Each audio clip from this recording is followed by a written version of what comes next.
Hey, what's up, Unbroken Nation? Hope that you're doing well wherever you are in the world today. I'm very excited to be back with you with another episode with my guest, Sathiya Sam, who is an entrepreneur with a passion to see people's lives transformed. He has the Deep Clean program that helps men overcome pornography addiction. Sathiya, my friend, what is happening in your world today? Michael, thanks for having me, man. Glad to be here. Dude, I'm so excited to have you here because this is such a fucking taboo subject that I already know that people are going to listen to it and they're not going to talk about it. And what I think I would love to be able to do with you is for us to just break down the wall of this because so many people are negatively impacted, both men and women. Yes, I realize you specialize in working with men, but across the spectrum, and I think it's only getting worse, destroying relationships, destroying intimacy, destroying work-life balance, the whole nine. It's insane to me. And so I am super pumped to have this conversation with you today, my friend. To begin with, why don't you tell us a little bit about your background, your history, and how you got to where you are today? Yeah, I mean, for starters, man, just kudos for being willing to talk about the subject. Like you said, it's very taboo. Not a lot of people are willing to go here, myself included. You know, I grew up in a Christian home. My dad was a pastor. My parents actually forked out the money for us to go to Christian school. So I was my life was pretty sheltered, I would say. And you would think somebody with that kind of upbringing would probably not fall into things like pornography, especially when you have like a moral compass that's sort of instilled at a young age. I got exposed to porn in the computer lab of my Christian school when I was 11 years old. And that was in 2001, bro. Like, this is before broadband internet, before the smartphone. You know what I mean? And it just goes to show you that, like, the rampancy of pornography is unreal. And we'll get into all of that. But that began a 15-year journey with it. It gradually got worse and worse. In high school, I was dependent on it. And I would say in universities where I was really addicted, I needed it pretty much every day. I couldn't go without it. It took the edge off. It was kind of my reward system for a long day of work at school. And then I tried to get some help, you know, and people weren't talking about it. There weren't tons of resources out there. And it was never really crystal clear, like what's actually required of somebody to get free of porn addiction, because it was really relatively under researched and just not really known much about. And so it was a lot of experimentation, guessing and checking. I was a bit of a human guinea pig, I think. And so I purposed in my heart that one day I'd figure this thing out. And when I did, I would do everything in my power to help as many other people as possible get free. 2016, February 2016 to be exact, was the last time that I engaged with any sort of compulsive sexual behavior, porn, masturbation, anything along those lines. I said no to it after that. And I've been running Deep Clean for about 3 years now, helping guys around the world get free as well. Man, that's so beautiful. And I think about the reality of exposure to porn probably being more detrimental than ever. You know, I got a little bit of age on you, and I remember the first time that I saw porn, I was actually only 7 years old, and it was on a VHS tape. And this Wow. was something that was in my home because my uncle, who had been in prison, had it there, and I didn't really understand what I was looking at or what I was watching. And it really impacted the way that I thought about sexuality, human beings, and everything for a very long time. And you lead to that place where, you know, you do the fifth grade class where they separate the boys and the girls and they talk about sex, and then you're like, okay, we got to go figure it out. You know, and I think now it's so rampant. Your phone is a walking porn library. I mean, I remember Yeah. not recently, it was a few years ago, I was on a bus in Portland, and the guy in front of me was literally watching porn on his cell phone. And I'm just thinking to myself in this moment, like, that is compulsive behavior. That is trauma behavior, very likely. Obviously, I don't want to diagnose someone I don't know. What I want to start with here is, like, I I just feel so deeply that right now people are being impacted by this in ways that A, they probably don't even recognize, and B, that is destroying their life, and they're trying to wrap their head around what's happening. So what I'm curious about from a starting point, how would you define pornography addiction, and what are the signs that one should look for as self-awareness or acknowledgement if they feel like their life is being detrimentally impacted by this? Yeah, it's a great question, and the reality is, like, if you look at the DSM, porn addiction is not there. You know, there's other behavioral addictions like gambling, like video games, even are acknowledged. But the research on pornography is really behind because it's such a taboo subject. What we know though is that when people have an unhealthy, damaging relationship with anything, whether it's smoking, video games, alcohol, or porn, there's a couple qualities that start to surface. Number one is desensitization. And that is where the content you are watching no longer gives you that same stimulation or that same arousal. And so it leads to a seek or a search for more intense content.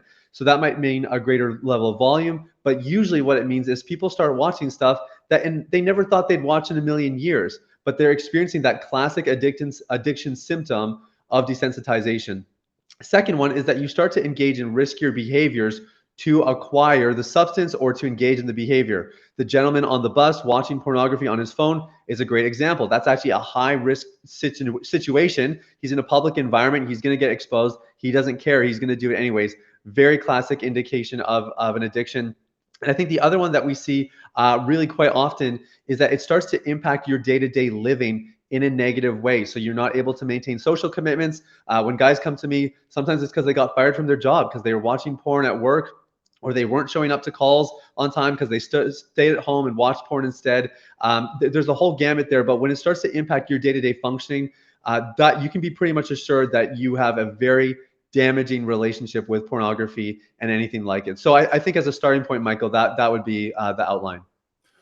For people who, I don't necessarily want to step in this from a 12 steps perspective. I know we're going to talk about some of the pillars of deep clean with you, but what I'm curious about is, do you feel as though maybe, actually, let me put it in this context.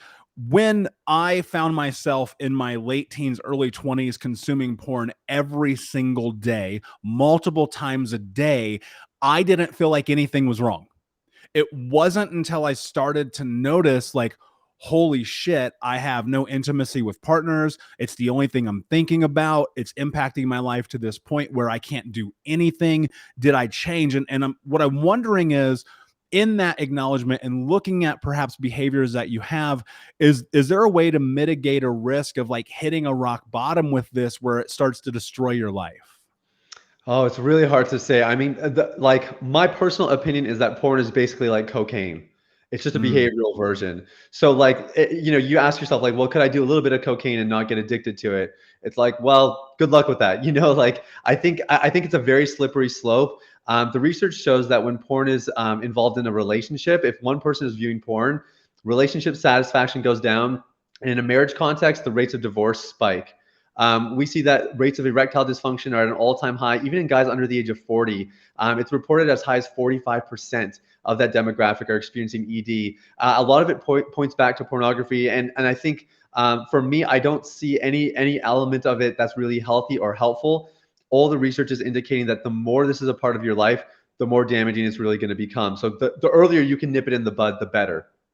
Yeah, and I think that it's really fascinating to me because we live, especially if you're in Western cultures, in such this weird, like puritanical / taboo culture where sex is everywhere around you all the time, but it's like the healthy conversation isn't there. And I think that this is one of the unhealthiest conversations that is not being had, or, vice versa.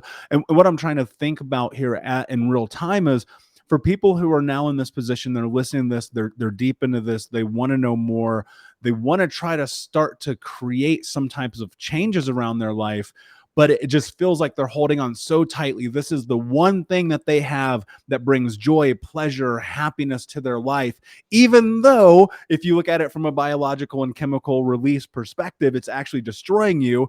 Yeah. Where does that person begin? I think you have to acknowledge it. You have to own it.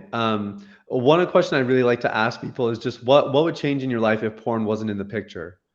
And that usually starts to make people really aware of like, oh, well, I would have more time. My relationships would be healthier. I'd have more self-confidence. The list goes on. You have to start there. One of our mantras in Deep Clean is that a mistake made once is a mistake. A mistake made twice is a choice. And the idea there is that you have to actually own it. You have to take responsibility. It would be so easy for me to just keep blaming the guy who told me to go to that website, that pornographic website in my computer lab when I was 11 years old, it'd be so easy to blame him, to say, if that never happened, I would never have this problem. It'd be so easy to blame the internet, to blame the porn industry. The porn industry knows what they're doing. They know how to groom people at a young age to get them engaged in their content.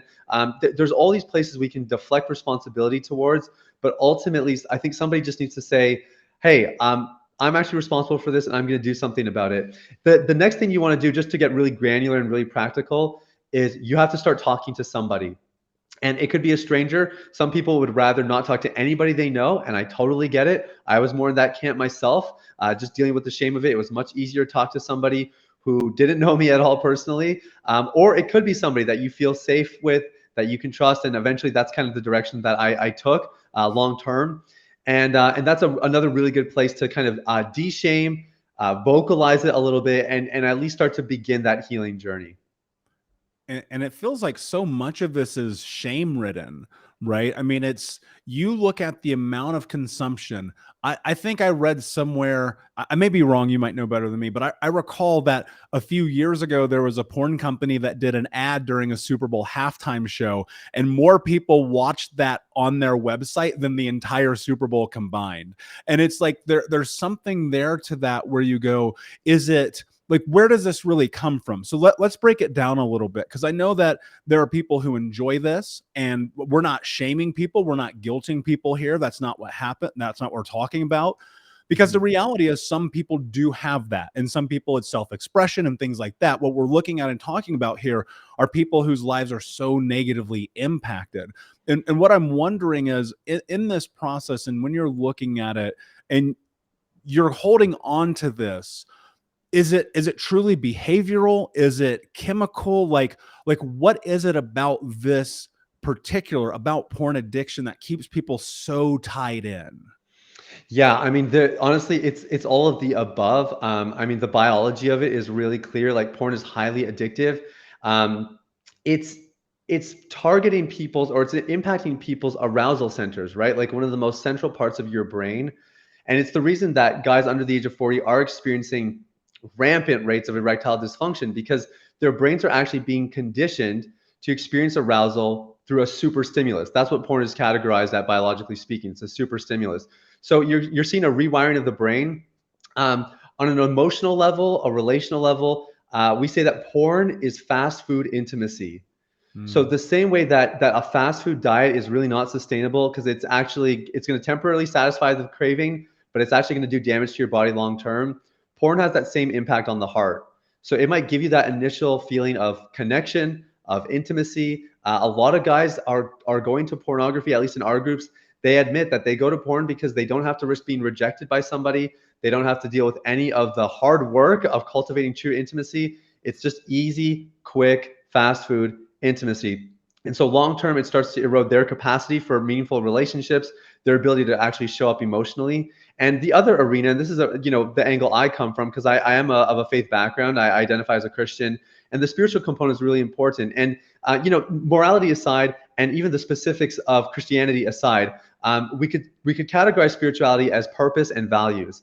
And when porn really starts to get a stranglehold on your life, it starts to impact your outlook on your future, the hope that you have that you might actually do something great in this world, and the confidence that you carry to actually carry it out. And all of those areas are big enough that they're worth us paying attention to, because we don't want to be damaged biologically. We want to have healthy relationships, and we want to have a strong spiritual life. And I think if we don't, then porn can really wreak havoc in those areas.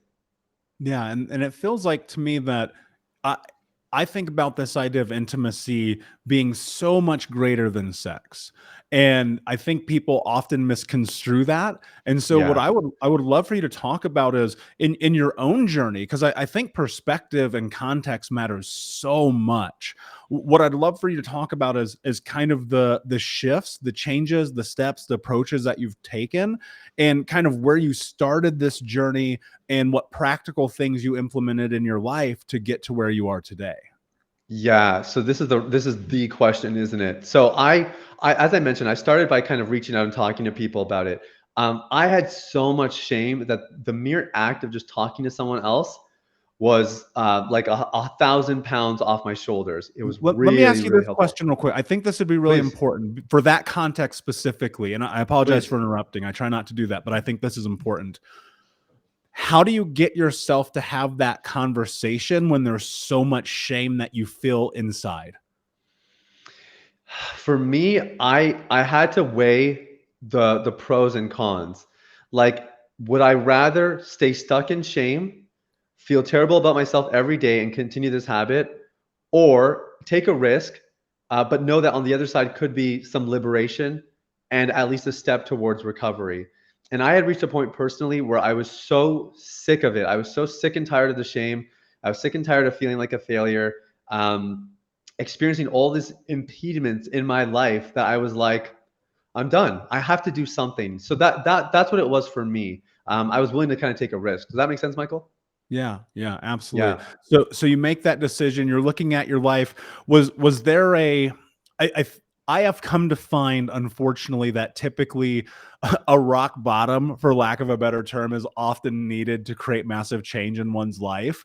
Can you Yeah. paint us a picture of what your life looked like as you stepped into that step? And then again, if you'll kind of like go into the practical steps you've taken over the years to get to where you are. Yeah, the biggest thing for me was potential. So I really felt like, I had all these big dreams. I wanted to make a difference in the world. And I was very aware that porn was affecting my productivity, like at a really kind of surface level, practical kind of level. And so I wasn't able to do as much, but I could feel it starting to erode my self-confidence. And so for me, that was like, oh my gosh, like I know there's people out in the world that I can be helping that I'm not going to help if I keep struggling with porn.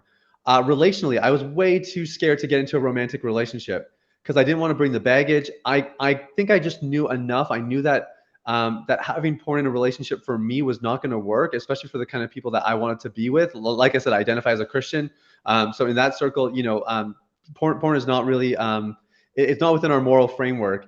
And for me, I was just too scared. I was too scared to get into a romantic relationship and bring the baggage in. But again, I also just had no confidence. I felt like who would want to be with me because I felt really worthless about my own behavior. And then the spiritual thing was also really motivating for me because I thought for me to really express my spirituality the way I want to, um, I didn't want to be a hypocrite, and I sort of had a bit of an internal conflict going on there. And for me, I wanted to have a strong spiritual life, and so those were the things, kind of the state of affairs when I was actually making some steps towards freedom. And in that, again, I think a huge part of that is acknowledgement and looking at it and being willing to have, for lack of a better term, the courage to take that first step. I mean, I apply that in the same capacity to the people that I coach in the trauma space, because I believe entirely you've got to be willing to see what's on the other side of that decision. And I Yes. know that there are people who have had and I think you're right. I think porn is like cocaine. I've never done cocaine, but I've done a lot of porn. And let me tell you this, like the hardest thing that one of the hardest things I've ever done was be able to remove it from being a negative implementation in my life, remove it from being this thing. And for clarity, like it's something that on the occasion I consume with partners and things of that nature. Like I just want to lay it out here to keep it honest with the audience and you for this conversation. Yeah. When I had never stepped into the ideation of doing the work, discovering trueness about myself, what my values were, coming to your point, which I think often are the most important things to dictate what you do with your life, I think you kind of get trapped in things. And so when you started to step into this, and I don't know if this is true or not, but were there fallbacks? Were there relapses in this process, or was this just a complete cold turkey for you? The reason I'm asking you this is because when I have the unhealthy relationship with it, in the same way I have with many other things in my life, including food and exercise and the whole nine, being an addict, I will self-proclaim.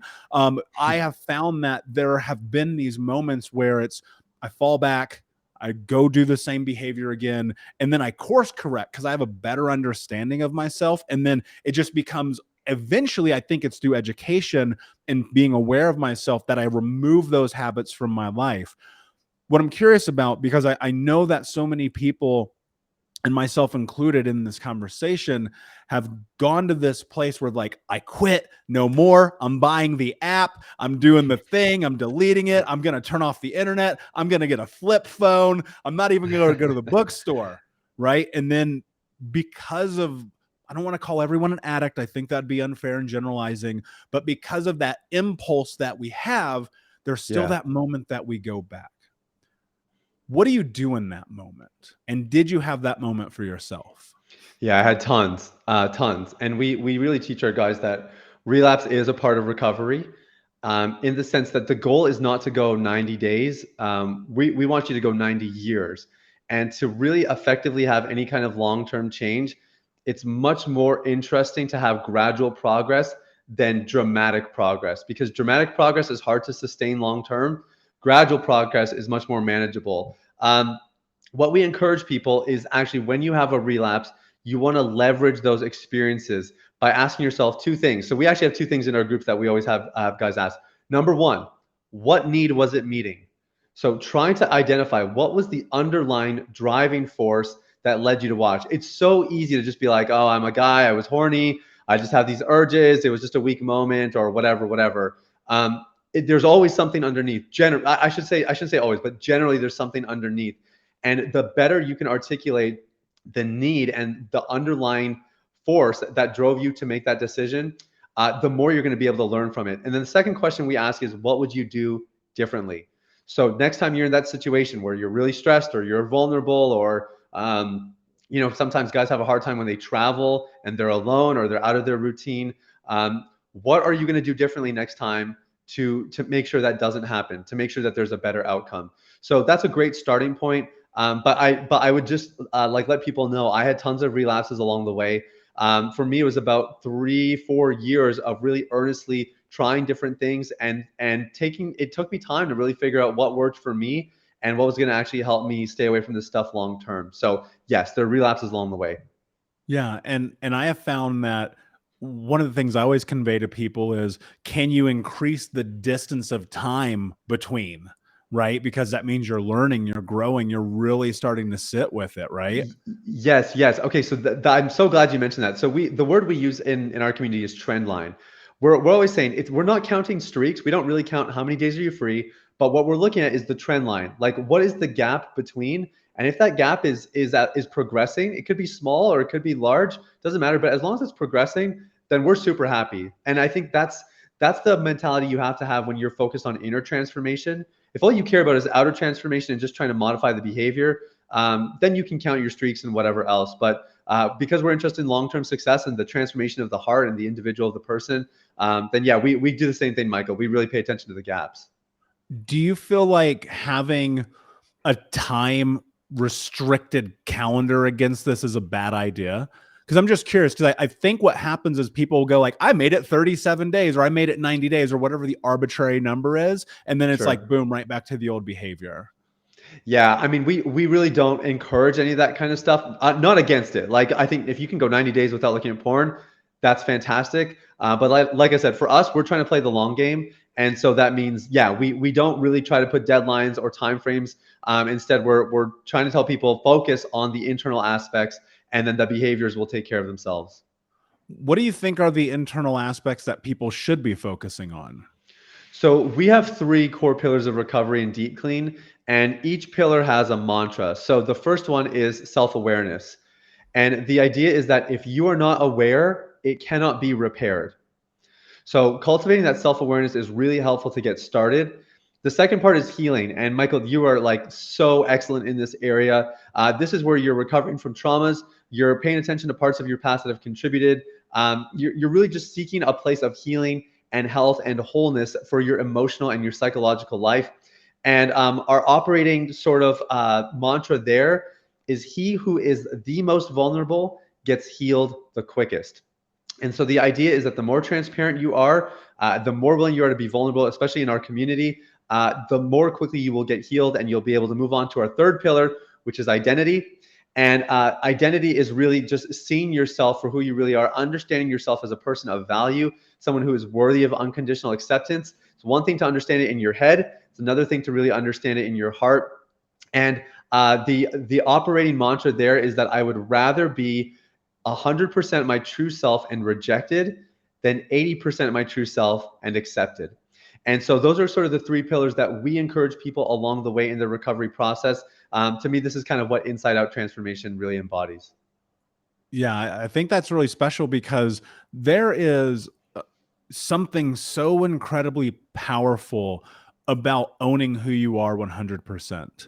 And to your point, you talked about this being a transition, like from 2 to 3. I am such a huge proponent about this idea of vulnerability, because the truth is that is where you create connection. That is where you create relation. That is where you ultimately create intimacies. You have to be able to be willing to put yourself out there. And look, I think, like, I would dare say this, and I don't want to put words in your mouth, but you and I are able to have a conversation like this because of all of the work around vulnerability, because of all of the, who knows how many hours and hours and hours of life of trying to understand ourselves better to get to the point where you can have the conversation. Vulnerability is a terrible conversation for most men.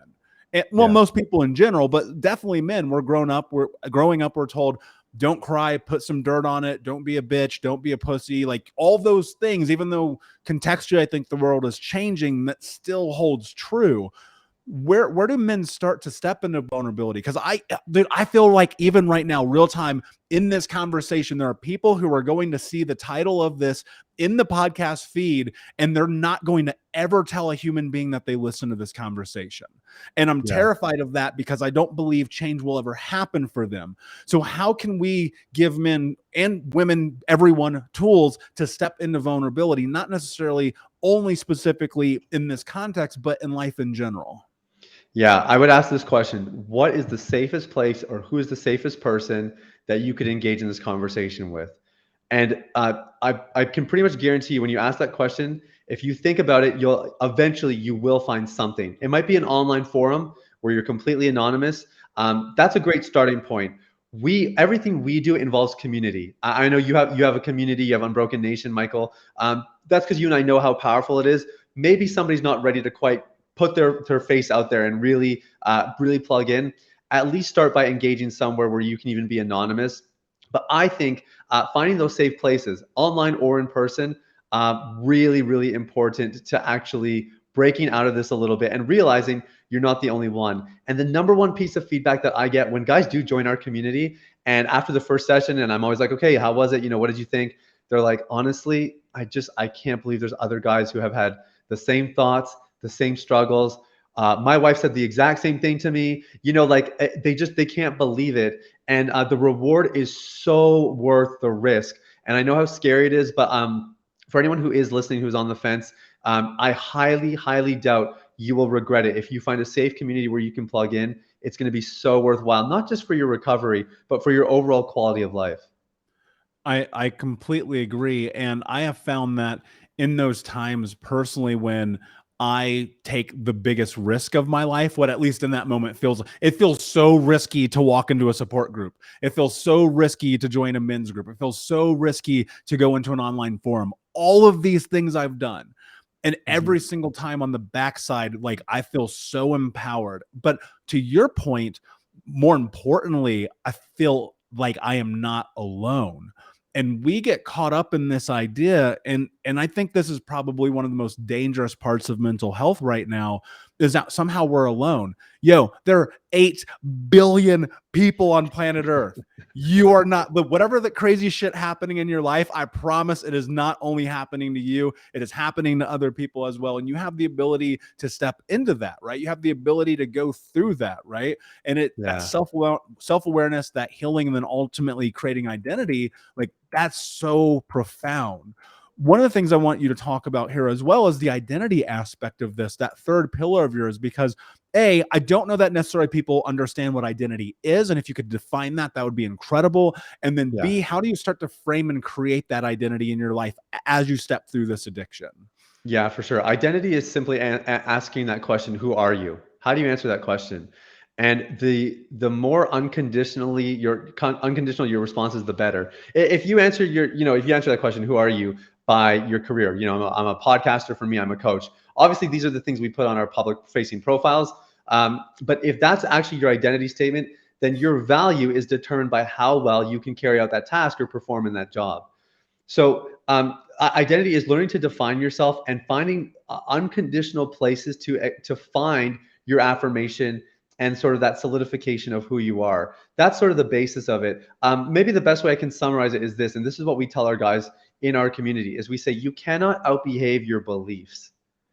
So in the addiction conversation, I'm personally not a huge supporter of 12-step, because one of the first steps is, hi, I'm Sathiya, I'm an alcoholic, or it's whatever. It's you call yourself an addict. Now, there's nothing wrong with labeling or identifying it for what it is, but the problem I have with some of these processes and systems is that that label never changes. It's like once an addict, always an addict, and we personally don't agree with that. We believe that if you think you are an addict, then you will engage in addiction by faith, because that's what you believe about yourself.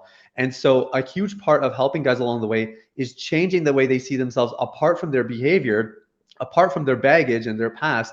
And when they start to see themselves that way, then the more productive behavior and the better decision making starts to follow. So that's sort of the framework that we give them. I often think about this truth. What you think becomes what you speak become your action, and your actions become your reality. And that is the same exact holdup that I've always held with 12-step programs as well. The first time I ever walked into an AA meeting, I was like 9 years old, right? Going in there with my mother and sitting here and looking at all these people. And I remember this distinctly, sitting on these awful gymnasium cold metal chairs in this freezing Indiana day. Everyone's bundled up, sitting there, and they're introducing themselves and saying they're an addict. And I distinctly remember, even at 10, 11, 12 years old, going to these meetings with my mother, which children shouldn't be involved in. That's another conversation. But sitting there and thinking to myself, these people are making a choice to be an addict because they are already predetermining that's who they are. And Yes. as I've stepped deep into my personal healing journey, I remember most of my late teens, early 20s being the role of victim, blaming, saying it's everyone else's fault, being like, I am this way because of them. And that's the ultimate fixed mindset, right?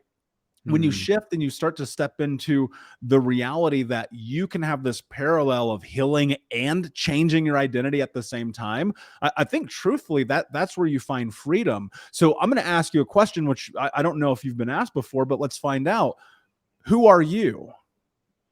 Wow. Okay. No one's ever asked me that before. So this is where my faith really comes into play. And one of the Christian doctrines is that we are children of God. And that just sounds like maybe fluffy faith language, but I'll explain what I mean by answering the question. I would answer that question: I am a son of God. Now, here's why that's really helpful for me. That identity statement has nothing to do with my behavior. Being a son is relationally defined. And what that means is, as long as God doesn't change his mind, then we're good, right? My identity stays intact. And I know that to be true about God. But if you wanted to transfer that, like, when your identity is identified, or is defined rather, by relationship, it can be really, really powerful. One of the things that motivates guys to get free and deep clean is they want to be a better husband. They want to be a better father. They're very, very relationally centered terms. And what that means is those relationships, they don't change. They don't change. So I can be really confident, for me, being a son of God, that I am unconditionally loved. He unconditionally loves and accepts me. I'm worthy. I'm valuable as a result. And that will not change, regardless of if I had a relapse today, Michael, my value does not change. My value as a person literally does not change. And that's personally how I choose to answer that question. Yeah, I get that. I totally resonate with that. And the reason I asked you that is because I really want to hit home, because at one point you may have had a thought like, I feel like an addict. I feel like I have no control over this. And I think there's something about, in my journey, when I actually realized I was in control as opposed to not being in control, I promise you that's when everything changed. Like, I use the word control all the time, right? Control what you can, let go of what you cannot. When, from a relationship standpoint, because I'm really curious about the impact this has had on your life, what were relationships like for you before, and where are you at today? So porn really stopped me from engaging in meaningful relationships. And it's just the simple thing of, like, if you get too close, you're going to see my pain, you're going to see my brokenness, And that's scary. So it's not that I'm very extroverted. I'm super friendly and warm. I had no problem making friends, but deep, meaningful relationships, that was really difficult. And the romantic relationships I was in, that was always the complaint I got, was like, you never actually share about what's going on within you. You just tell me about what you did in your day.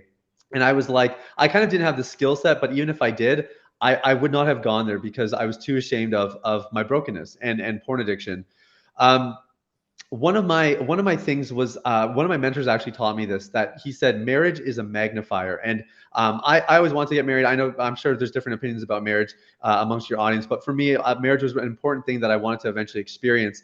And what my mentor was really saying is, dude, whatever issues you have in your life right now, a lot of single guys think that a long-term committed relationship, marriage, or just, the relationship, a lot of them think it's going to fix their problem. It doesn't. Marriage is a magnifier. It makes your problems worse. So when we got on the subject of porn addiction, he said that's something that you're going to want to take care of, because that's going to become a bigger issue on the other side of marriage. And to be honest, I always thought, how could that be if I was in a long-term committed relationship and if we have a healthy sex life, like surely my issues with pornography will just go away. But he was absolutely right. And so for me, I actually was free of pornography before I did get married, before I met my wife.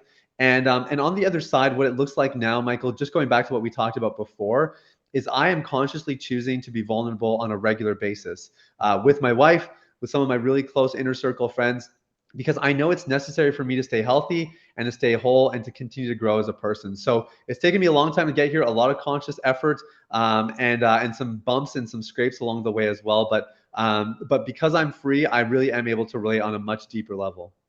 Yeah, that's really beautiful, and congratulations. One of the things I'm curious about is what if, which I believe it is, that many addictions are behavioral. What have you done to replace those behaviors? What behaviors now have you intermingled into your life to keep you afloat? Yeah, I mean, a huge part of the recovery process really is self-discovery. It's just learning more about yourself and what makes you tick. I have two things in particular that really help. One is physical fitness. Taking care of your physical health is really, really good. It reinforces your personal value, but it's also just very healthy for your brain, healthy for your mind. It keeps you in good space. My other mantra is work hard, rest hard. And so I really make sure I get gaps in my day. I take Saturdays off. I fast 24 hours a week. I do a 24-hour phone detox, tech detox every week. So I have little practices like that in place that just keep me healthy. They keep me sharp, and they allow me to really show up in my meaningful relationships, to show up here when I'm doing work, and I would say just make better decisions, and really stay focused on a dream and a vision. Yeah. Do you do you have a level of clarity around the kind of life that you live right now? I think often people just nonchalantly, for lack of a better way to phrase it, move about the world. Have you had to get Mm. extremely clear about who you are? Yeah, yeah, big time. I mean, especially I would say the last 3, 4 years of my life, I've made some pretty radical changes. I've decided to be more of an entrepreneur. I quit my 9 to 5. I'm actually doing this interview from Jamaica. My wife and I have decided to move here for the winter. We've made some radical decisions because we're like, you know what, life is short, and we're not gonna get caught up in a rat race. We're not gonna get caught up just trying to keep up with the Joneses. We've just tried to identify what really means the most to us. What do we want to do with our lives, and then figuring out what's it going to take to do that. And so, yes, the short answer is yes. And if I can just say, it's one of the things that we talk about on our podcast a lot, actually, is that this is why getting free of pornography and any kind of addiction is so powerful, because it gives you your life back. And like, I see the difference I'm making in other people's lives now. The idea of being on a podcast like this to me is like an incredible opportunity and experience that I just would not have had if I wouldn't have got rid of my addiction. And so, yeah, absolutely, man. We've gotten super clear on what we want, and we're going after it without any apology. I love that, and that's beautiful. And I look at my life too, and I go, man, if I would still be doing all those things I used to do, I Yeah. promise you, I would not be having this conversation right now. Yes. Right. Yes. And 100%. and one of the things I want to bring attention to as well is, you in this relationship, you have a wife, you have a partner, you have someone who is, I assume, obviously very supportive of you. What is your advice to people who are going through this process? They're struggling, maybe they're at their beginning, or someone has called attention to it in their life, then they're starting to recognize the addictive behavior patterns. As a spouse, as a partner, as a support for that person going through this, what advice do you have for them? That's a great question, and one that we work through a lot. I actually, I have the privilege these days. I work with a lot of like professional athletes, doctors, entrepreneurs, that kind of thing. And one of the athletes I'm working with right now, we're working through this exact conversation because he needs to have a conversation with his fiance and explain to him part of his past. So what I always say is, as long as you go into the conversation with you being the priority, it will be a failure. The best thing you can do to prepare yourself for maybe having this dialogue, which I guess maybe that should be my answer first, is you do have to have the conversation with your significant other. But what we want to actually figure out is, how do we do this in the best way possible? And a lot of guys go in being like hoping that they don't respond too much, and hoping they don't get too hurt in the process. And they're so self-focused. So the first exercise I have people go through is, I say, all right, what you're going to do is you're going to pull out your journal. We're big on journaling in our community. And I want you to just imagine what it is like to be in her shoes to hear that news. Imagine what it's like. Imagine the roles were reversed, and she finds out that in a past life that you were buying sex, or that you've been watching porn for 20 years. Imagine that you were finding out those things about them. What would be your response? Just really coming from it with empathy and an understanding heart. And it does two things. Of course, it's going to give you a framework to sort of, I guess, comprehend what they're actually experiencing when you share this news, so that you're not so focused on just getting everything off your chest, but that you're actually really conscious of them. But secondly, and much more importantly, if the conversations are done correctly, they will actually foster connection, as opposed to interrupting it. And I think when it's not done properly, people do feel disconnected, and they feel like, oh my gosh, I've driven a huge wedge between us. I should have never told them. But actually, it is okay. It is okay if there's some friction in the conversation. I'm not saying it's going to be all daisies and roses and they're just going to take it in stride. But if you do it with the heart of, I want to increase our connection, and I know we have to keep having this conversation, that goes a really long way. So I think that would be a good starting point. And on the other side, as a spouse or partner receiving this information, what advice would you have for them, and the best way to be supportive, or to hear, or just to be there? What are your thoughts there? Yeah, my first thing would be, it's okay. Like, you're probably going to feel really upset. You're going to feel betrayed. You're going to probably have feelings of maybe not being good enough, or that kind of thing. All of those feelings are totally valid. They're totally legitimate. And the worst thing that somebody who's experiencing betrayal could do is nullify or invalidate their own experience and their own emotions. So it's okay. Sit in it. And then I would encourage them to find some community and support themselves. There's actually lots of betrayal communities out there for betrayed wives, or spouses, or partners, or whatever. That's a really, really good way to just give yourself a place to process. One thing we see couples do is they try to process things with each other when they get started in the conversation, and it usually does more harm than good. It's much better to have like other resources where you can go and have those conversations, and then come back and talk together once you've just processed it a little bit. So that would be my biggest thing, is your experience is totally valid. And if you're feeling hurt or pain, you should. It would actually be weird if you didn't. And the second thing is, there are supports out there for you as well, and you deserve those things. And that's probably going to be necessary for you to heal from the experience.